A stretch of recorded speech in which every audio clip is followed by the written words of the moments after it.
Alhaji Muhammadu Bawumia.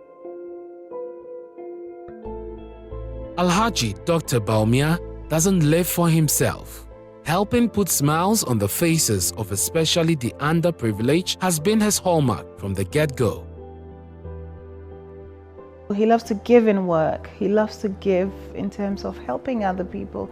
He loves to give in terms of community, his service to community, and he's done so much to so many people across the country, irrespective of tribe, creed, religion. You know, he's helped mosques, he's helped churches, he just helps anybody who needs help that he's able to help. Sometimes he doesn't even have to be asked, right? Once he sees there's a need, he'll offer his service. He's just an incredible person. And if there's any doubt about this attribute of his, listen to Reverend Father Andrew Campbell, founder of the Lepers Aid Committee. He's really been a blessing to us here at Wager. And you know, as soon as he moved into his new house, his house there in Cantonment, the first thing, his house warmer. Who did he invite?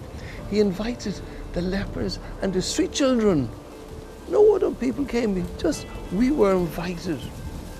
And not only that, himself and Samira, they served everybody. They had a wonderful, wonderful time. So I'll always remember his house warmer. Now, every year, we have World Leprosy Day here. He comes every year to our World Leprosy Day. Christmas party, he comes here. Last Christmas, he came here for the Christmas party. He phoned on Christmas Eve, Father, I'm coming Christmas Day to celebrate Christmas with you. And again, a big spread. And again, he served everybody. You know, these are the things, you know, that strike me. A man who loves the poor, a man who has that empathy for the poor and for the needy. Dr. Bawumia's relationship with the lepers in Ghana gladdens the heart of many. Since he came into office as vice president, has always been there for the lepers. Every year he entertains them, he goes there and helps them out with whatever they need. And I think that is very, very heartwarming and caring. It shows that he's a caring man. And so that side of him is something that I really admire. We were talking about the Ghana card. You know, many of the people here don't have fingers, so they have no fingerprints. So we went to NIA and we asked them to come here and take a time and time again. We're coming. We have no fingerprints. So they didn't come.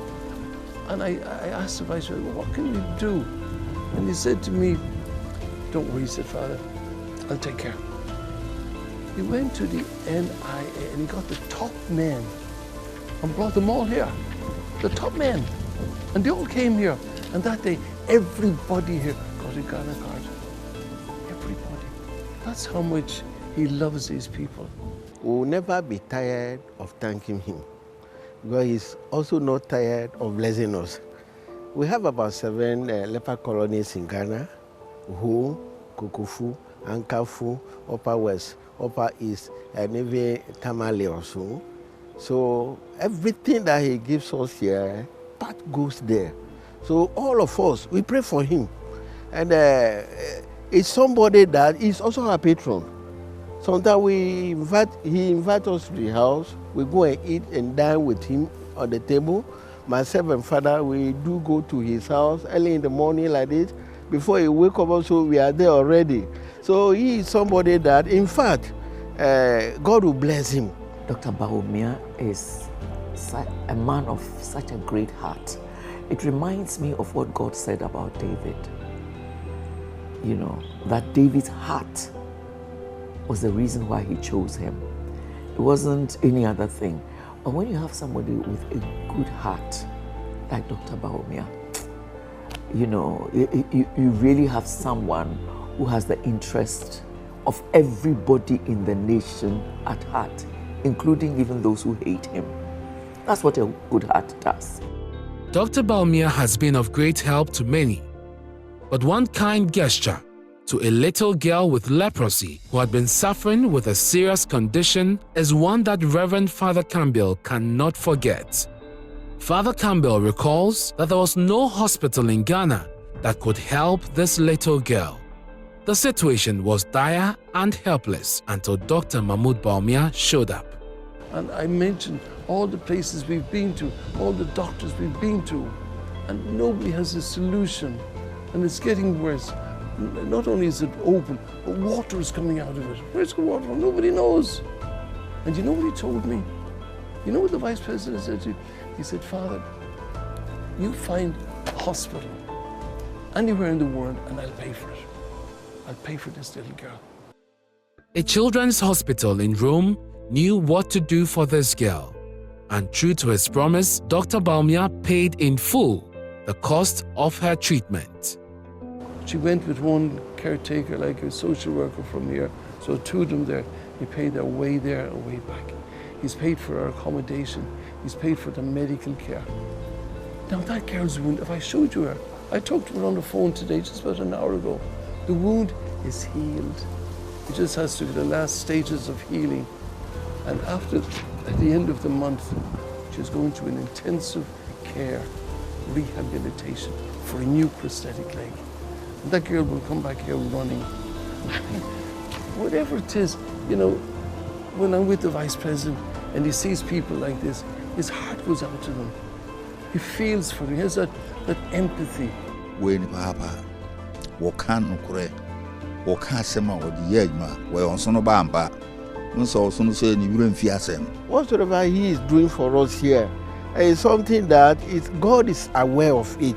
Yesterday he brought us money, about 61,000 Ghana cedis. There's something that I wanted to say. That 61, just remove the 1 and add it to the 7, to the 6, making 7. So that 7 is complete. 61, but just take the 1, add to the 6. So we are having 7 there, complete. In the Bible, this thing, 7 is complete. So whatsoever he is going to do, or whatsoever he is doing now, is going to be complete, without any stress. He is a very caring father and a husband too. He's very caring. He's sensitive. He knows.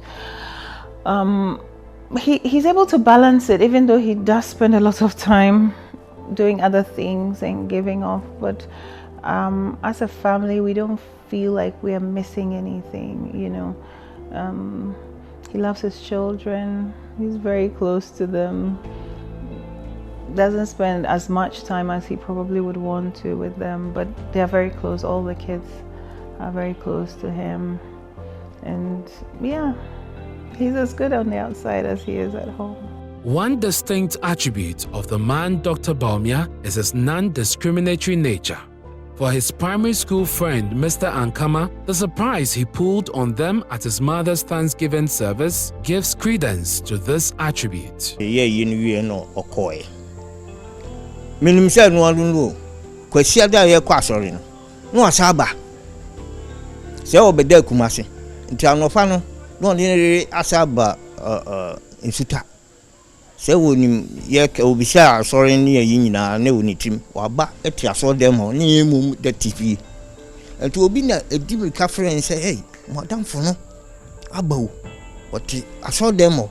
O wa na dimri ka na mekohia ne ho. No, I saw a program only to collection or to be. He's a champion of religious tolerance. That's one thing I like about him. He goes to church. This cathedral, my cathedral, he has been here before. He goes to everywhere. He goes to church. He goes to the mosque. He meets clergy. He meets imams, and he has used his family as a practical example, how his siblings, some of them are Christians, some of them are Muslims, and they are getting on. I think this is the best person to become a president, who can bring all of us together. A leader who is empathetic makes right decisions. A leader who has empathy will do right by the people, and that is who he is. Just unity there, or promote Kaneno, who's free, ne papa, Sharubutu, neighbor to him said 2020 Alban will buy ɔbaeɛ no no ɔse yɛn estimate na on renovate Nyameda no ɛman wɔ aberanteɛ bi wɔ engineer Shadis ɛna obusa Shadis so betuma ɛna ɔso already nso na Shadis wɔ mana kɔ si Nyameda bi wɔ paran ɛde ama ɔpanin no ano high level ɔpanin no Tijani abɔ ɔpanin no wakɔyɛ ɔkɔ hɔ ɛna ɔne ne kɔyɛ adwuma a ɔyɛ ne Nyameda no kama ma no nti obusa no na ɛdi so deɛ bɛto 2020 aba ɛna no so no wɔde maa no years wɔde maa no so no ɔbɔ no ho mmɔden ansa na wɔba bɛwie ne ato aba na awie ɛna kyerɛ sɛ ɔmo so ba bɛbieɛ nti Nyameda no so no ɔno ade ne bɔtɔm sika ɛna ɛyɛ ɔyɛ. I didn't ask him, but he saw for himself we haven't finished the church. We haven't finished the church. And he asked me, Father, what will it cost? What will it cost to finish the roofing, the painting, the tiles, a toilet and the rest? He said, Father, I want to help you. What will it cost you? I told him 1.5 million. He gave me that 1.5 million. And we started to work there. If you go there now, you find all the scaffolding, you find the lights going up in the ceiling and the roofing and that. I mean, he's been so supportive. You know, a lot of people are not aware that good people get into politics. Somehow, we have believed the lie that politics is dirty and it's only for bad people. People who are greedy for power, people who are greedy for money, people who want to ride roughshod over their constituents and the people they govern. So we need to tell the story of someone who's different, someone who actually understands what politics and governance mean, someone who knows that you use politics to govern. One thing also that I have to say to his credit, he has changed the status quo about campaigning every 4 years. People use vehicles belonging to the government, but he has one big bus written, "It is possible, everybody on board." And his campaign is on issues.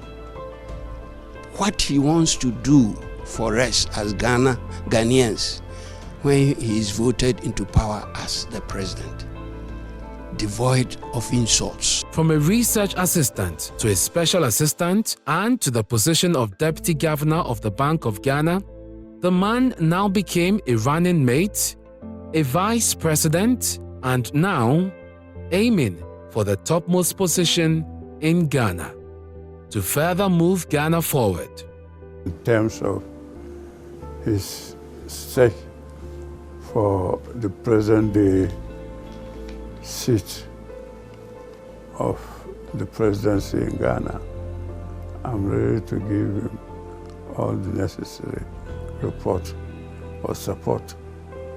For President Kufuor, he has no doubt that God fashioned Dr. Mahmoud Bawumia for a time like this. I believe he's prepared. I think on one occasion I described him as like custom made for our occasion, custom made,